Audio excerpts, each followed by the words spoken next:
Question, Catherine West.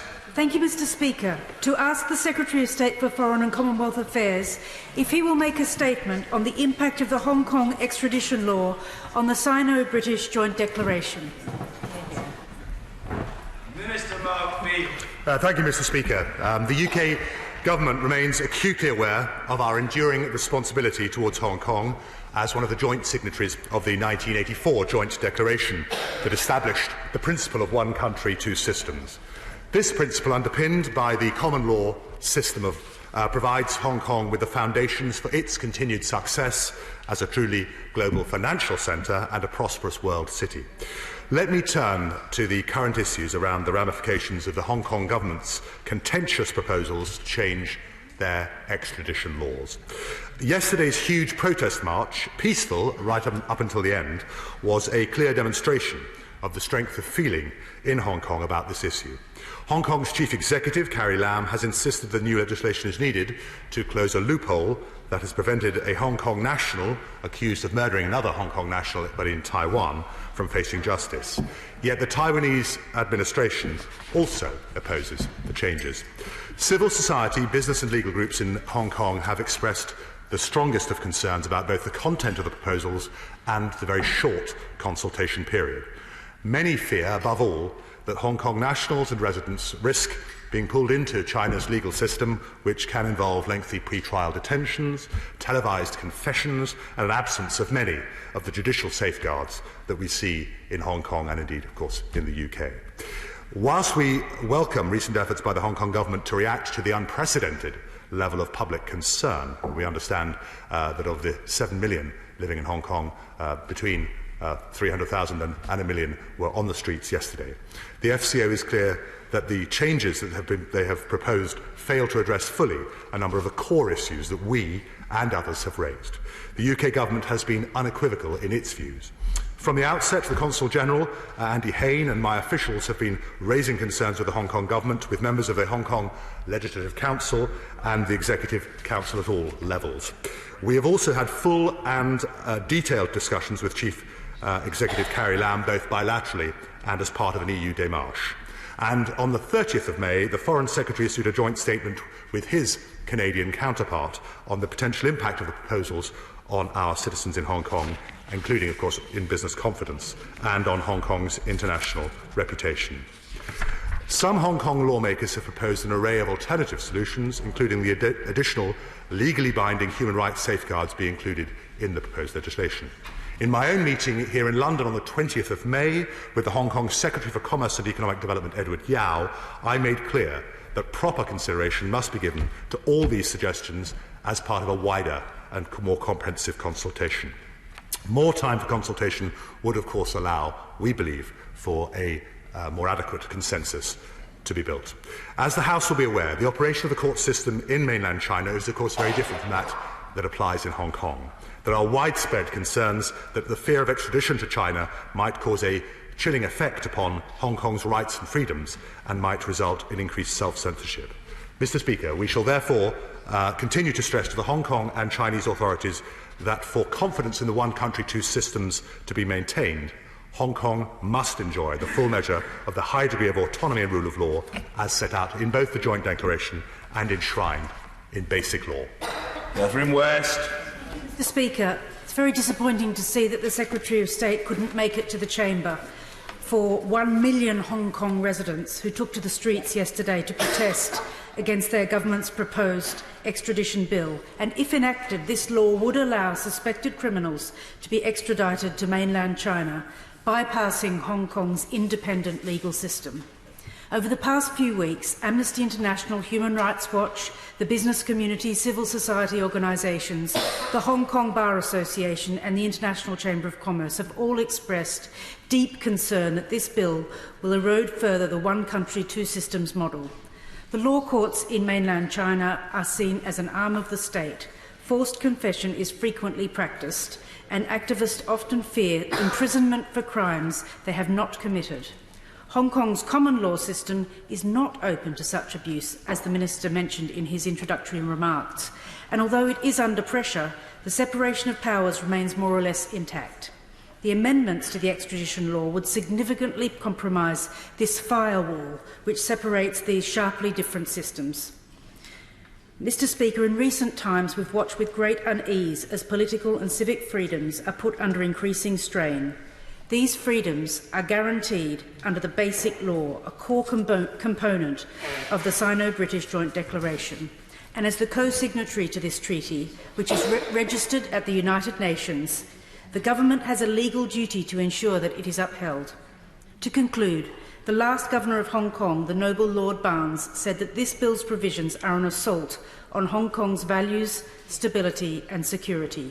They create fear and uncertainty at a time when we should all be working to safeguard Hong Kong's reputation as one of the world's greatest business and cultural centres in the world.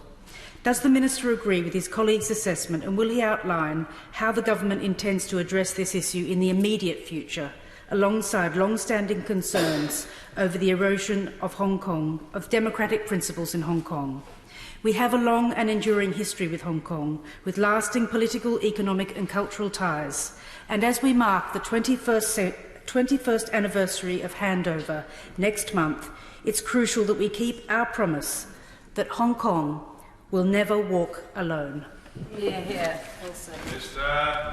I thank the Honourable Lady for Hornsey and Wood Green for the tone of her discussion. She will be aware from discussions that we've had, and I have visited Hong Kong twice in my time already as a Minister, that we do understand many of the concerns raised by Lord Barnes, Lord Patten of Barnes, and indeed in her own contribution, and in particular the concerns that are raised as they are in the six-monthly report. Not without some controversy do we continue to have a six-monthly report, but the most recent six-monthly report did state that whilst we do believe that one country, two systems is working well, in the areas of civil and political freedoms, Hong Kong's high degree of autonomy is being reduced.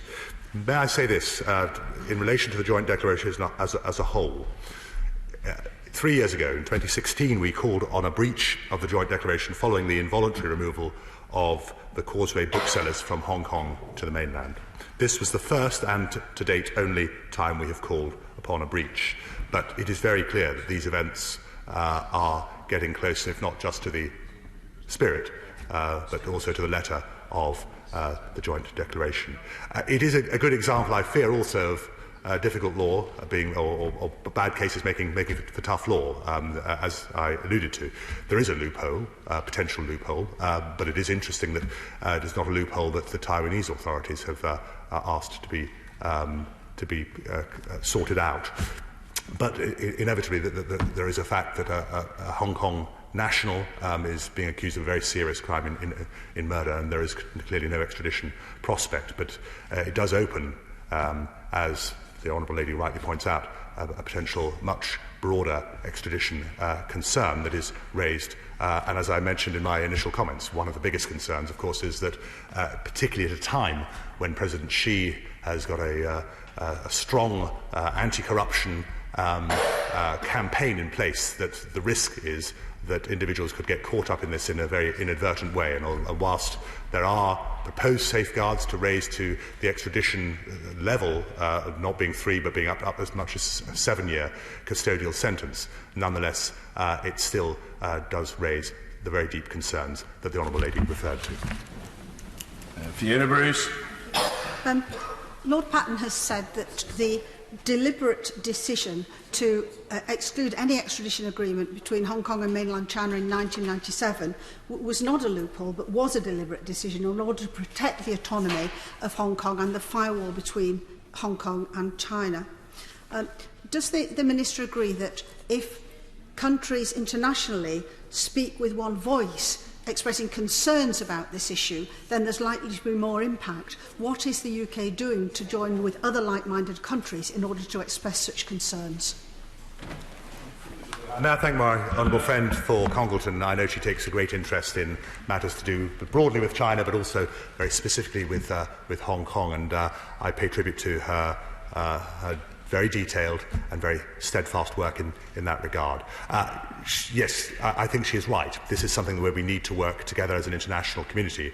But it is perhaps fair to put on the record that obviously there are already some extradition arrangements between some countries and Hong Kong, but obviously we are deeply concerned that this particular law being brought into place provides a much more general overview, particularly obviously as it engages the Chinese mainland. But I would again, if I may reiterate, what my right honourable friend, the Foreign Secretary, and his Canadian counterpart, Christiana Friedland, said as recently as the 30th of May.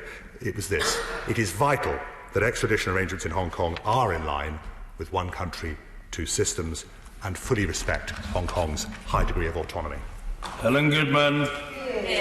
Thank you, Mr. Speaker, for granting this urgent question. I also want to congratulate my honourable friend, the member for Hornsey and Wood Green, for securing it. I share her profound concern about these extradition laws, as evidently do hundreds of thousands of Hong Kong citizens who took to the streets over the weekend. These laws constitute not just an erosion, but a fundamental breach of the Sino-British Declaration and the one country, two systems principle it enshrines. They threaten the judicial independence of Hong Kong.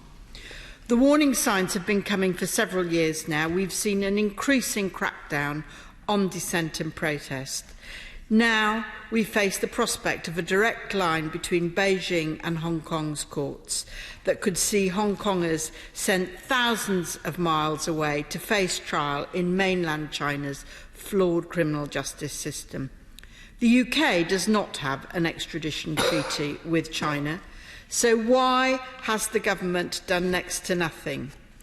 The joint declaration is a legally binding treaty registered with the UN, and the British government is the joint guarantor with China of the rights of Hong Kong citizens. Moreover, there are 170,000 British national overseas passport holders, many of whom reside in Hong Kong. The concessions offered by the Hong Kong government in the last few hours have no legal force. So I have one question for the Minister. Will he make every effort to persuade the executive in Hong Kong to halt the progress of these highly dangerous extradition amendments before Wednesday's crunch votes? I thank the Honourable Lady for Bishop Auckland for her comments. I think it is a little unkind on officials, on ministers, but also more particularly on our excellent Consul General Andy Hayne, who has been out in Hong Kong as we have recognised this issue emerging, as it has done for quite some time. And as I mentioned in my earlier comments, it is also fair to say that consistently, certainly in my 2 years as Minister, consistently we have, at every 6-month report, have expressed ongoing concerns about the deterioration, as we've seen it, in political and civil rights. It is probably fair to say that these proposals, the proposed extradition law, didn't originate at China's instigation, but there's no doubt that the Hong Kong government is now under some distinct pressure from Beijing. We believe that there have been obviously some opportunities have been missed to climb down, but even the huge public display of defiance, and as I say, it was up until the last few moments, it was very peaceable, the defiance that took place yesterday, combined of course with concerted opposition from the international business and legal communities, has not been able to turn the tide. May I say this to the Honourable Lady? Of course we will do all that we can. In fact, Andy Hayne is, I believe in London this week, but his very able assistant Esther Blythe is back in Hong Kong. We will do all that we can to make further urgent representations to the Hong Kong government. If I may say this, Mr. Speaker, this issue I think has highlighted that it is not the Chief Executive, not even the Legislative Council, that can provide an effective check to external influence to Hong Kong, but it is the presence and continuance of an independent judicial system. And obviously, again, as the Honourable Lady rightly alluded to, this now looks as though we are heading towards a potential pitting of the Hong Kong judicial system squarely against that from Beijing. Stephen Crabb. Thank you, Mr. Speaker. I do agree with the Minister. The United Kingdom has a serious and special obligation to defend civil liberties in Hong Kong. Does the Minister agree with the assessment of these new extradition amendments as described to me last week in a note by one of the leaders of the pro-democracy movement in Hong Kong, where she describes this bill, if passed, says will have destructive effects on our civil liberties as well as on our economy? Does the Minister agree with that assessment, and does he feel that we are discharging our obligation to defend civil liberties in Hong Kong as fully as we could at the present time? May I thank my right honourable friend for Pressley Pembrokeshire. I would broadly agree with what has been said, and obviously the work of democracy and diplomacy ensures, hopefully, that we are able to do our best, both to push back, but to advise and to express the very deep concerns. One only needs to look, I think, at the recent 6-monthly reports to recognise there has been an increasing buzz of concern on our side and indeed from many in Hong Kong in relation to this matter. And it is in particular, I think, this extradition treaty that clearly has also engaged many in the business community, many who have felt, in fact, for the last 21 years that things have been broadly, last 22 years, as it almost is, that have been broadly positive. And one of the messages we put to our counterparts, if I may, in Beijing, is to say that obviously for their own plans, whether it is on the Belt and Road or indeed on other economic initiatives to be fully successful, requires a strong Hong Kong, because Hong Kong, particularly with its unique legal system, does provide an opportunity for substantial capital markets. Therefore, the great success of Hong Kong, I think, relies upon that high degree of autonomy being maintained. Hugh Grant. Mr Speaker, can I congratulate the Honourable Lady for securing the question and thank you for granting it. Anyone who saw last week the remarkable documentary that Kate Adie made to mark the 30th anniversary of the Tiananmen Square massacre doesn't need to be reminded just what respect for human rights can sometimes mean to the government of China. And although people will say that China has moved on from them, they haven't moved on enough even to admit that Tiananmen Square ever happened, never mind to apologise for the relatives of all those who were killed. Most people in China don't know that the weekend's protests happened because the Chinese government makes absolutely sure they're not allowed to know that people in Hong Kong are protesting. That is the extent of the ongoing repression of human rights in China, and we should all be concerned that similar repression of human rights will start to be inflicted on the people of Hong Kong as well. Normally in an extradition treaty you can't be extradited for a crime that is not a crime in the country being extradited from. That won't apply. China won't respect that to get a treaty with Hong Kong. Normally, you can't be extradited to a country where you're not going to get a fair trial. Does anyone seriously believe that protection will be respected for anyone in Hong Kong? So given the concerns that we have, and I welcome some of the assurances the Minister has given, but can he say a bit more about what action the United Kingdom is taking just now through the United Nations, for example, so that all possible international diplomatic pressure is brought to bear, not just on Hong Kong, but more importantly on China, to make sure that this law never becomes effective? And secondly, given that China is one of the countries that we're supposed to be looking to very, very keenly for a trade deal, can we get an assurance that under no circumstances will the prospect of a trade deal allow the voice of the United Kingdom and our allies in Europe to be silenced when it comes to speaking up in defence of the rights of people to whom the United Kingdom continues to owe both a legal and a moral responsibility? Hear, hear. Minister. May I thank the Honourable from the SNP for his comments, and I will try to answer. And certainly in relation to the specifics of trade deals, it's obviously not my place in the Foreign Commonwealth Office to say any more than this, that clearly we will and continue and will relentlessly express any concerns we have around human rights in relation to any country with whom we are looking to strike a trade deal. That said, this is a particular circumstance, obviously, because of the nature of the joint declaration. He rightly points out, and has been mentioned by a number of members of the House, even during the course of this afternoon. This is a document signed between the UK and China in 1984, which is now lodged with the United Nations, and therefore that clearly is one mechanism by which we can try and stand up for its terms. As I say, back in 2016 there was a particular episode where we thought the joint declaration was being abused, and if we feel that we do not get the changes that we're looking for in this extradition law going forward, then we will use whatever means that we can. The Hong Kong government released a statement at 11 o'clock last night, Hong Kong time, noting the right of Hong Kong people to their freedom of expression and assembly, but insisting the bill would continue to the next reading, which, as members have pointed out, takes place this Wednesday.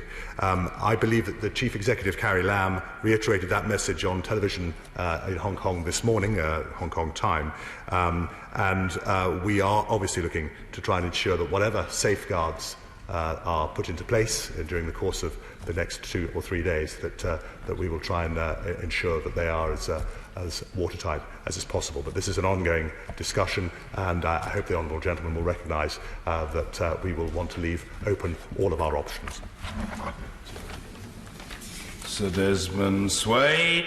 But, Mr. Speaker, beyond the Minister's evident charm, what leverage do we actually have?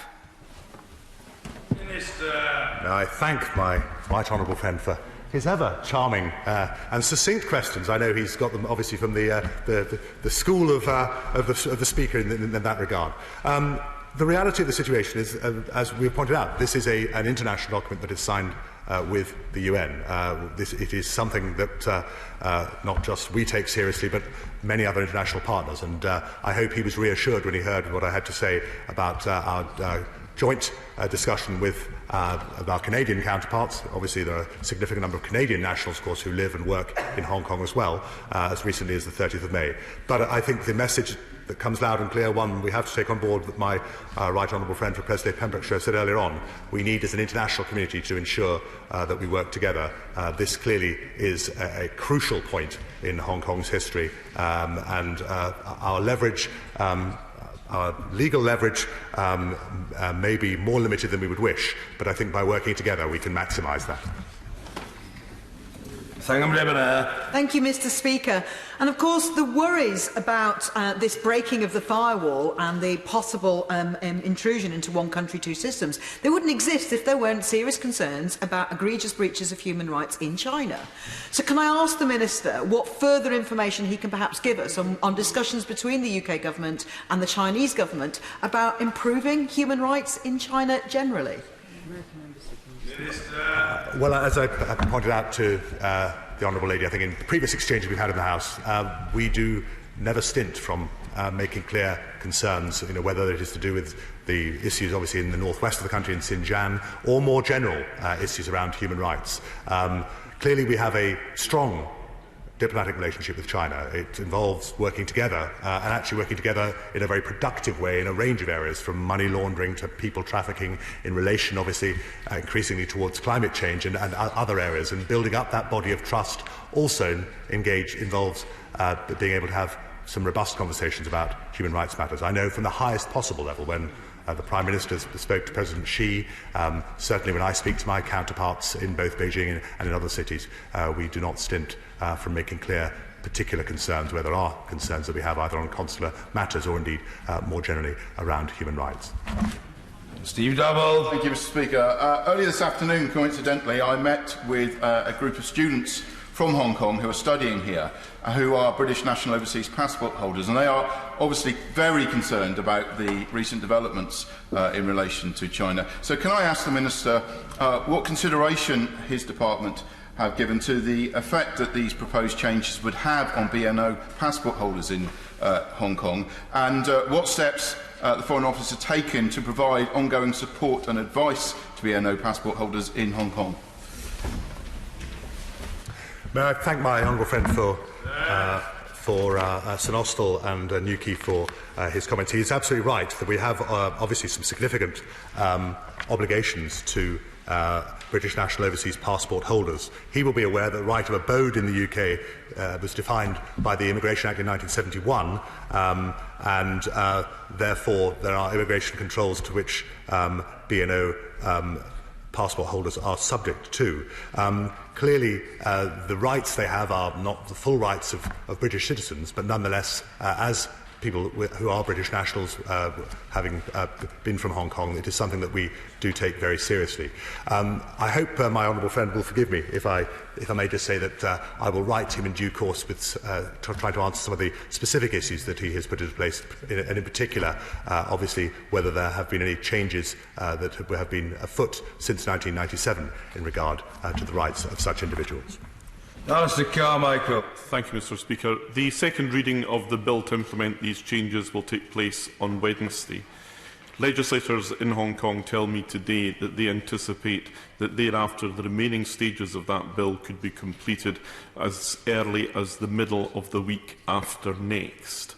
If that happens, then clearly the Minister's aspiration for more consultation will be dead in the water. What will the Minister do then? May I thank the honourable gentleman, right honourable gentleman, for what he has said. Clearly, it would be a grave concern.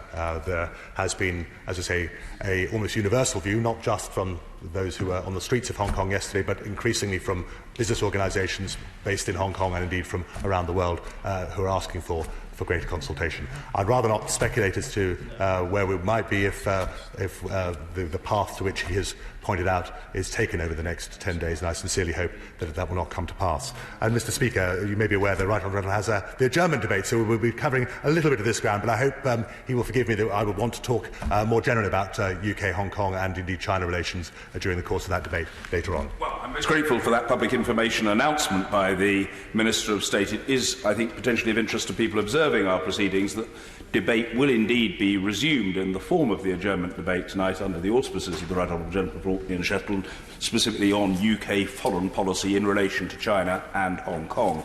Moreover, I myself will have the great honour and privilege tomorrow night of hosting a dinner in support of Hong Kong Watch, which, to put it bluntly, is a splendid organisation that has really been set up to keep an eye on what the Chinese government is up to in relation to Hong Kong.